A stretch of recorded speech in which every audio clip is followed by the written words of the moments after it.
नमस्कार, मेरा नाम है राहुल यादव और आप देखना शुरू कर चुके हैं हरियाणा तक। आज की वीडियो में हम कृषि कानूनों से जुड़ी एक रिपोर्ट के बारे में बात करेंगे जिसने सबको चौंका दिया है। सुप्रीम कोर्ट द्वारा किसान आंदोलन के दौरान कृषि कानूनों पर स्टे लगाते हुए इस मामले में एक कमेटी का गठन किया गया था।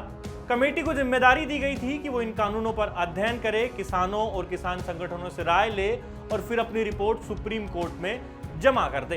बीते दिन इस कमेटी के एक सदस्य अनिल घनवंत ने इस रिपोर्ट को पब्लिक करते हुए एक चौंका देने वाला खुलासा किया है।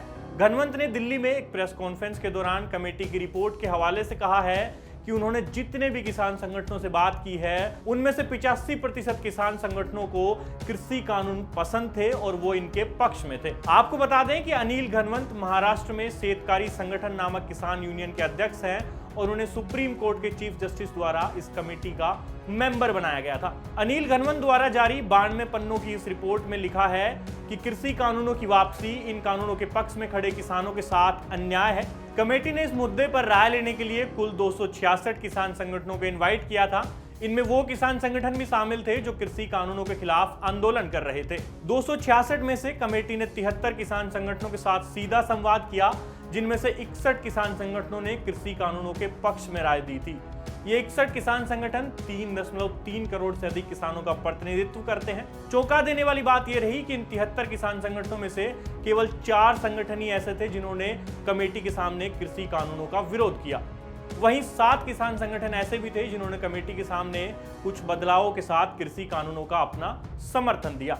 कुल मिलाकर यह कहा जा सकता है कि कमेटी ने जितने किसान संगठनों से बात की उनमें से 85.7% ने कृषि कानूनों का समर्थन किया, 13.3% ने विरोध किया और 1% किसान संगठन ऐसे रहे जो कुछ बदलावों के साथ कृषि कानूनों के पक्ष में खड़े नजर आए। वहीं दूसरी ओर कमेटी की रिपोर्ट जारी करते हुए अनिल घनवंत ने यह भी माना कि जिन किसान संगठनों से कमेटी ने बात की उसमें आंदोलन कर रहे संयुक्त मोर्चा से एक भी किसान संगठन शामिल नहीं हुआ।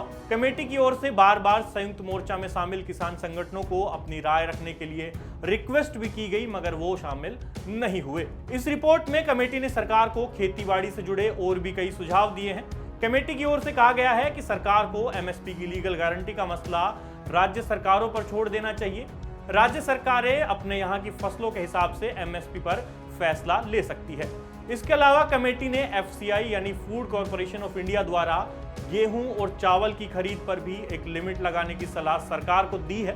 साथ ही कमेटी की रिपोर्ट ने पंजाब और हरियाणा बेल्ट में चावल की खेती से हटकर धीरे धीरे दूसरी हाई वैल्यू क्रॉप्स पर जाने की सलाह भी सरकार को अपनी रिपोर्ट में दी है। आपको बता दें कि इस कमेटी में 3 लोग थे। रिपोर्ट पेश करते वक्त बाकी के 2 लोग शामिल नहीं थे। अनिल घनवंत ने अकेले ही दिल्ली में मीडिया के सामने इस रिपोर्ट को पब्लिक किया।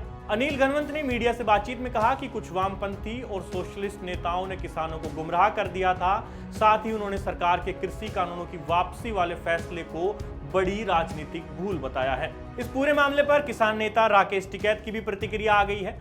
उन्होंने ट्वीट के माध्यम से लिखा है कि कृषि कानूनों के पक्ष में अनिल घनवंत ने अपनी रिपोर्ट सुप्रीम कोर्ट में पेश की गई, उसको आज सार्वजनिक कर दिया है और यह दिखाता है कि वो केंद्र सरकार की कठपुतली थे। इस रिपोर्ट के माध्यम से सरकार की मंशा अगर इन कृषि कानूनों को दोबारा से लाने की है तो देश में इससे भी बड़ा किसान आंदोलन खड़ा किया जाएगा।